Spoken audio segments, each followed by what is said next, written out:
I have to tell you, I'm both challenged and excited. My excitement is I get a chance to give something back. My challenge is the shortest seminar I usually do is 50 hours.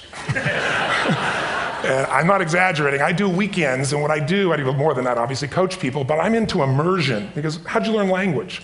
You didn't learn it by just learning principles. You got in it, and you did it so often that it became real. And the bottom line of why I'm here, besides being crazy mofo, is that I'm really in a position, I'm not here to motivate you, obviously. You don't need that. And a lot of times, that's what people think I do, and it's the furthest thing from it. What happens, though, is people say to me, well, I don't need any motivation. And I say, well, that's interesting. That's not what I do. I'm the why guy. I don't know why you do what you do. What is your motive for action? What is it that drives you in your life today, not 10 years ago, or are you running the same pattern? Because I believe that the invisible force of internal drive activated is the most important thing in the world. I'm here because I believe emotion is the force of life. All of us here have great minds. You know, most of us here have great minds, right? I don't know if I'm in the category, but we all know how to think. And with our minds, we can rationalize anything. We can make anything happen. We can, I agree with what was described a few days ago about this idea that people work in their self-interest. But we all know that that's bullshit at times. You don't work in your self-interest all the time. Because when emotion comes into it, the wiring changes in the way it functions. And so it's wonderful for us to think intellectually about how the life of the world is, and especially those who are very smart. We can play this game in our head, but I really want to know what's driving you. And what I'd like to maybe invite you to do by the end of this talk is explore where you are today for two reasons. One, so that you can contribute more. And two, so that hopefully we can not just understand other people more, but maybe appreciate them more and create the kinds of connections that can stop some of the challenges that we face in our society today. They're only going to get magnified by the very technology that's connecting us, because it's making us intersect. And that intersection doesn't always create the view of everybody now understands everybody and everybody appreciates everybody. So I've had an obsession basically for 30 years. And that obsession has been what makes the difference in the quality of people's lives? What makes a difference in their performance? Because that's what I got hired to do. I got to produce the result now. That's what I've done for 30 years. I get the phone call when the athlete is burning down on national television and they were ahead by 5 strokes and now they can't get back on the course. And I got to do something right now to get the result or nothing matters. I get the phone call when the child is going to commit suicide, and I got to do something right now.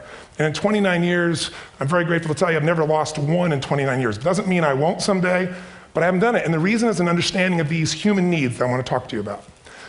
So when I get those calls about performance, that's one thing, like how do you make a change? But also, I'm looking to see what is it that's shaping that person's ability to contribute, to do something beyond themselves. So maybe the real question is, you know, I look at life and say there's 2 master lessons. One is there's the science of achievement, which almost everyone in this room has mastered to an amazing extent. That's how do you take the invisible and make it visible, right? How do you take what you dream about and make it happen, whether it be your business, your contribution to society, money, whatever it is for you, your body, your family. But the other lesson of life that is rarely mastered is the art of fulfillment. Because science is easy, right? We know the rules, you write the code, you follow those, and you get the result. Once you know the game, you just, you up the ante, don't you? But when it comes to fulfillment, that's an art. And the reason is it's about appreciation and it's about contribution. You can only feel so much by yourself. So I've had an interesting laboratory to try to answer the question of the real question, which is what's the difference in somebody's life if you look at somebody like those people that you've given everything to, like all the resources they say they need. You gave them not a $100 computer, you gave them the best computer. You gave them love, you gave them joy, you were there to comfort them. And those people very often, and you know some of them I'm sure, end up the rest of their life with all this love, education, money, and background, spending their life going in and out of rehab. And then you meet people that have been through ultimate pain, psychologically, sexually, spiritually, emotionally abused, and not always, but often they become some of the people that contribute the most to society. So the question we got to ask ourselves really is, what is it? What is it that shapes us? And we live in a therapy culture. Most of us don't do that, but the culture is a therapy culture. And what I mean by that is the mindset that we are our past. And everybody in this room, you wouldn't be in this room if you bought that theory, but most of society thinks biography is destiny. The past equals the future. And of course it does if you live there. But what people in this room know, and what we have to remind ourselves though, because you can know something intellectually, you can know what to do and then not use it, not apply it. So really what we got to remind ourselves is decision is the ultimate power.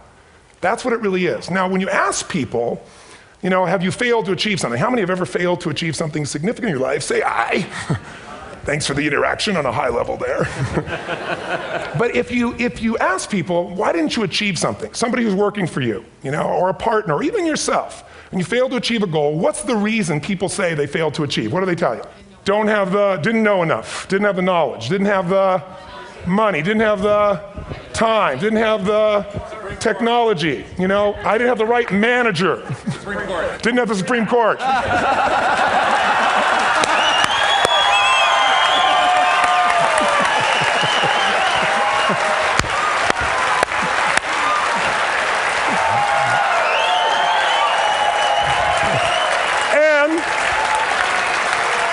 And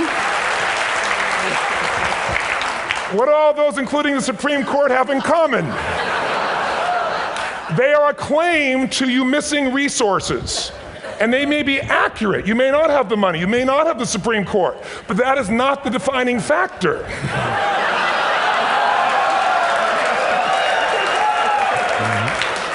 And you correct me if I'm wrong.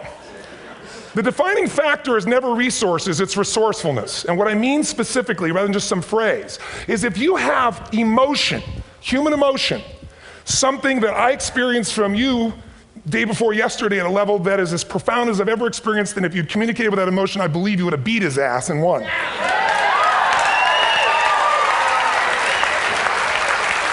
But how easy for me to tell him what he should do. Idiot, Robbins. But I know when we watched a debate, at that time, there were emotions that blocked people's ability to get this man's intellect and capacity and the way they came across to some people in that day. Because I know people that wanted to vote in your direction and didn't, and I was upset.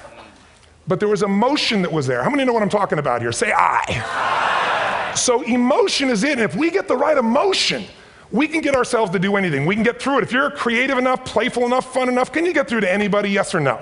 Yes. If you don't have the money, but you're creative and determined enough, you find the way. So this is the ultimate resource, but this is not the story that people tell us, right? The story people tell us is a bunch of different stories. They tell us we don't have the resources, but ultimately, if you take a look here, flip it up if you would. They say, what are all the reasons they have in common? We've said that. Next one, please. He's broken my pattern, that son of a bitch. But I appreciated the energy, I'll tell you that. What determines your resources? We've said decisions shape destiny, which is my focus here. If decisions shape destiny, what determines it is 3 decisions. What are you going to focus on? Right now, you have to decide what you're going to focus on. In this second, consciously or unconsciously, the minute you decide to focus on something, you've got to give it a meaning. And whatever that meaning is produces emotion. Is this the end or the beginning? Is God punishing me or rewarding me, or is this the roll of the dice? And emotion then creates what we're going to do, or the action. So think about your own life, the decisions that have shaped your destiny. And that sounds really heavy, but in the last 5 or 10 years, 15 years, haven't there been some decisions you've made that if you made a different decision, your life would be completely different? How many can think of one, honestly? Better or worse? Say I. So the bottom line is maybe it was where to go to work and you met the love of your life there. Maybe it was a career decision. I know the Google geniuses I saw here. I mean, I understand that their decision was to sell their technology at first. What if they made that decision versus to build their own culture? How would the world be different? How would their lives be different? Their impact. The history of our world is these decisions. When a woman stands up and says, no, I won't go to the back of the bus, she didn't just affect her life. That decision shaped our culture. Or someone standing in front of a tank. Or being in a position like Lance Armstrong and someone says to you, you got testicular cancer. That's pretty tough for any male, especially if you ride a bike. Right? You got it in your brain, you got it in your lungs. But what was his decision of what to focus on? Different than most people. What did it mean? It wasn't the end, it was the beginning. What am I going to do? He goes off and wins 7 championships he never won once before the cancer because he got emotional fitness, psychological strength. That's the difference in human beings that I've seen of the 3 million I've been around. Because that's about my lab. I've had 3 million people from 80 different countries that I've had a chance to interact with over the last 29 years. And after a while, patterns become obvious. You see that South America and Africa may be connected in a certain way, right? Other people say, oh, that sounds ridiculous. It's simple. So what shaped Lance, what shapes you? 2 invisible forces, very quickly. 1, state. We all have had times. Have you had a time you did something and after you did it, you thought to yourself, I can't believe I said that. I can't believe I did that. That was so stupid. Who's been there? Say I. Have you ever done something after you do it, you go, that was me. Right? It wasn't your ability, it was your state. Your model of the world is what shapes you long term. Your model of the world is the filter. That's what's shaping us. That's what makes people make decisions. When we want to influence somebody, we got to know what already influences them. And it's made up of 3 parts, I believe. First, what's your target? What are you after? Which I believe it's not your desires. You can get your desires to goals. How many of you got a goal, desire, and thought, is this all there is? How many been there? Say aye. So it's needs we have. I believe there are 6 human needs. Second, once you know what the target that's driving you is and you uncover it for the truth, you don't form it, you uncover it. Then you find out what's your map. What's the belief systems that are telling you how to get those needs? Some people think the way to get those needs is destroy the world. Some people is to build something, create something, love someone. And then there's the fuel you pick. So very quickly, 6 needs, let me tell you what they are. First one, certainty. Now these are not goals or desires, these are universal. Everyone needs certainty that they can avoid pain, at least be comfortable. Now how do you get it? Control everybody, develop a skill, give up, smoke a cigarette. And if you got totally certain, ironically, even though we all need that, like if you're not certain about your health or your children or money, you don't think about much more. You're not sure the ceiling's gonna hold up, you're gonna listen to any speaker. But while we go for certainty differently, if we get total certainty, we get what? What do you feel if you're certain? You know what's gonna happen, when it's gonna happen, how it's gonna happen, what would you feel? Bored out of your mind. So God, in her infinite wisdom, gave us a second human need, which is uncertainty. We need variety. We need surprise. How many of you here love surprises? Say aye. Bullshit. You like the surprises you want. The ones you don't want, you call problems, but you need them. So variety is important. Have you ever rented a video or a film that you've already seen? Who's done this? Get a fucking life. Right? Why are you doing it? You're certain it's good because you read it before, saw it before, but you're hoping it's been long enough you've forgotten enough there's variety. Third human need, critical, significance. We all need to feel important, special, unique. You can get it by making more money. You can do it by being more spiritual. You can do it by getting yourself in a situation where you put more tattoos and earrings in places humans don't want to know. Whatever it takes. The fastest way to do this, if you have no background, no culture, no belief in resources or resourcefulness, is violence. If I put a gun to your head and I live in the hood, instantly I'm significant. 0 to 10, how high? 10. How certain am I you're gonna respond to me? 10. How much uncertainty? Who knows what's gonna happen next? Kind of exciting, like climbing up into a cave and doing that stuff all the way down there. Total variety and uncertainty. And it's significant, isn't it? So you're willing to risk your life for it. So that's why violence has always been around and will be around unless we have a consciousness change as a species. Now you can get significance a million ways, but to be significant, you gotta be unique and different. Here's what we really need. Connection and love, fourth need. We all want it. Most people settle for connection because love's too scary. Don't want to get hurt. Who here has ever been hurt in an intimate relationship? Say aye. If you don't raise your hand, you'll have had other shit too, come on. And you're gonna get hurt again. Aren't you glad you came to this positive visit? But here's what's true, we need it. We can do it through intimacy, through friendship, through prayer, through walking in nature. If nothing else works for you, get a dog. Don't get a cat, get a dog, because if you leave for 2 minutes, it's like you've been gone for 6 months when you show back up again 5 minutes later, right? Now these first 4 needs, every human finds a way to meet. Even if you lie to yourself, even if you have split personalities. But the last 2 needs, the first 4 needs are called the needs of the personality, is what I call it. The last 2 are the needs of the spirit. And this is where fulfillment comes. You won't get fulfillment from the first 4. You'll figure a way, smoke, drink, do whatever, meet the first 4. But the last 2, number 5, you must grow. We all know the answer here. If you don't grow, you what? If a relationship's not growing, if a business is not growing, if you're not growing, it doesn't matter how much money you have, how many friends you have, how many people love you, you feel like hell. And the reason we grow, I believe, is so we have something to give of value. Because the 6th need is to contribute beyond ourselves. Because we all know, corny as it sounds, the secret of living is giving. We all know life's not about me, it's about we. This culture knows that, this room knows that. And it's exciting. When you see Nicholas up here talking about his $100 computer, the most passionate, exciting thing is here's a genius, but he's got a calling now. You can feel the difference in him, and it's beautiful. And that calling can touch other people. In my own life, my life was touched because when I was 11 years old, Thanksgiving, no money, no food, and we're not gonna starve, but my father was totally messed up. My mom was letting him know how bad he messed up. And somebody came to the door and delivered food. My father made 3 decisions. I know what they were briefly. His focus was, this is charity. What does it mean? I'm worthless. What do I gotta do? Leave my family, which he did. At the time, one of the most painful experiences of life. My 3 decisions gave me a different path. I said, focus on, there's food, what a concept. You know? Second, but this is what changed my life. This is what shaped me as a human being. Somebody's gift, I don't even know who it is. I thought, my father always said, no one gives a shit. And all of a sudden, somebody I don't know, they're not asking for it, this is giving our family food, looking out for us. It made me believe this. What does it mean? That strangers care.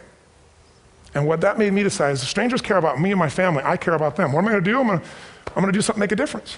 So when I was 17, I went out one day on Thanksgiving. It was my target for years, have enough money to feed 2 families. Most fun thing I ever did in my life, most moving. Then next year I did 4, and I didn't tell anybody what I was doing. Next year, 8. I wasn't doing it for brownie points, but after 8, I thought, shit, I could use some help.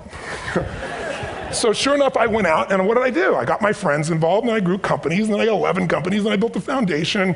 Now, 18 years later, I'm proud to tell you, last year we fed 2 million people in 35 countries through our foundation, all during the holidays, Thanksgiving, Christmas, in all the different countries around the world. It's been fantastic. Thank you. So I don't tell you that to brag, I tell you because I'm proud of human beings because they get excited to contribute once they've had the chance to experience it, not talk about it. So finally, and I'm about out of time, the target that shapes you, here's what's different about people. We have the same needs, but are you a certainty freak? Is that what you value most, or uncertainty? This man here couldn't be a certainty freak if he climbed through those caves. Are you driven by significance or love? We all need all 6, but whatever your lead system is tilts you in a different direction. And as you move in a direction, you have a destination or destiny. The second piece is the map. Think of that as the operating system tells you how to get there. And some people's map is, I'm gonna save lives even if I die for other people, and they're a fireman. Somebody else says, I'm gonna kill people to do it. They're trying to meet the same needs of significance, right? They want to honor God or honor their family, but they have a different map. And there are 7 different beliefs. I can't go through them because I'm done. The last piece is emotion. I say one of the parts of the map is like time. Some people's idea of a long time is 100 years. Somebody else says is 3 seconds, which is what I have. And the last one I've already mentioned that felt you. If you got a target and you got a map, and let's say, I can't use Google because I love maps, and they haven't made it good for Macs yet. So if you use MapQuest, how many have made this fatal mistake of using MapQuest at some time? You use this thing and you don't get there. Well, imagine if your beliefs guarantee you can never get to where you want to go. The last thing is emotion. Now here's what I'll tell you about emotion. There are 6,000 emotions that we all have words for in the English language, which is a linguistic representation, right? It changes by language. But if your dominant emotions, if I have more time, I have 20,000 people or 1,000, and I have them write down all the emotions that they experience in an average week. And I give them as long as they need. And on one side, they write empowering emotions, the other is disempowering. Guess how many emotions people experience? Less than 12. And half of those make them feel like shit. So they got 5 or 6 good frickin' feelings, right? It's like they feel happy, happy, excited, oh shit, frustrated, overwhelmed, depressed. How many of you know somebody who no matter what happens finds a way to get pissed off? How many know somebody like this? Or no matter what happens, they find a way to be happy or excited. How many know somebody like this? Come on. When 9/11 happened, and I'll finish with this, I was in Hawaii. I was with 2,000 people from 45 countries. We were translating 4 languages simultaneously for a program that I was conducting for a week. The night before was called Emotional Mastery. I got up, had no plan for this, and I said, we had all this fireworks, I do crazy shit, fun stuff. And then at the end I stopped, and I had this plan I was gonna say, but I never do what I'm gonna say. And all of a sudden I said, when do people really start to live? When they face death. And then I went through this whole thing about if you were gonna get off this island, if 9 days from now you were gonna die, who would you call, what would you say, what would you do? One woman, well that night is when 9/11 happened. One woman had come to the seminar, and when she came there, her previous boyfriend had been kidnapped and murdered. Her friend, or her new boyfriend, wanted to marry her, and she said no. He said, if you leave and go to that Hawaii thing, it's over with us. She said it's over. When I finished that night, she called him and left a message, true story, at the top of the World Trade Center where he worked, saying, honey, I love you. I just want you to know, I want to marry you. It was stupid of me. She was asleep, because it was 3 a.m. for us, when he called her back from the top and said, honey, I can't tell you what this means. He said, I don't know how to tell you this, but you give me the greatest gift, because I'm going to die. And she played the recording for us in the room. She was on Larry King later. And he said, you're probably wondering how on earth this could happen to you twice. And he said, all I can say to you is, this must be God's message to you, honey. From now on, every day, give your all, love your all. Don't let anything ever stop you. She finishes, and a man stands up and he says, I'm from Pakistan, I'm a Muslim. I'd love to hold your hand and say I'm sorry, but frankly, this is retribution. I can't tell you the rest because I'm out of time.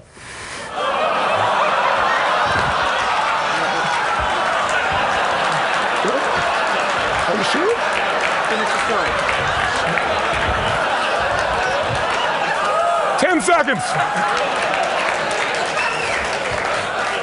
10 seconds. No, I want to be respectful. 10 seconds. All I can tell you is I brought this man on stage with a man from New York who worked in the World Trade Center, because I had about 200 New Yorkers there. More than 50 lost their entire companies, their friends, marking off their Palm Pilots. One financial trader, this woman made of steel, bawling. 30 friends crossing off that all died. And what I did to people said, what are we going to focus on? What does this mean, and what are we going to do? And I took the group and got people to focus on, if you didn't lose somebody today, your focus is going to be how to serve somebody else. There are people, the woman got him, she was so angry and screaming and yelling. And she wasn't from New York, she's not an American, she doesn't know anybody here. I said, you always get angry. She said, yes. Guilty people got guilty, sad people got sad. And I took these two men and did what I call an indirect negotiation. Jewish man with family in the occupied territory, some New York who would have died if he was at work that day, and this man who wanted to be a terrorist, and made it very clear. And the integration that happened is on a film, which I'll be happy to send you, so you can really see what actually happened instead of my verbalization of it. But the two of them not only came together and changed their beliefs and models of the world, but they worked together to bring, for almost 4 years now, to various mosques and synagogues, the idea of how to create peace. And he wrote a book, which is called My Jihad, My Way of Peace. So transformation can happen. So my invitation to you is this. Explore your web, the web in here. The needs, the beliefs, the emotions that are controlling you, for two reasons. So there's more of you to give. Achieve too, we all want to do it, but I mean give, because that's what's going to fill you up. And secondly, so you can appreciate, not just understand, that's intellectual, that's mind, but appreciate what's driving other people. It's the only way our world's going to change. God bless you, thank you, I hope this will serve. TonyRobbins.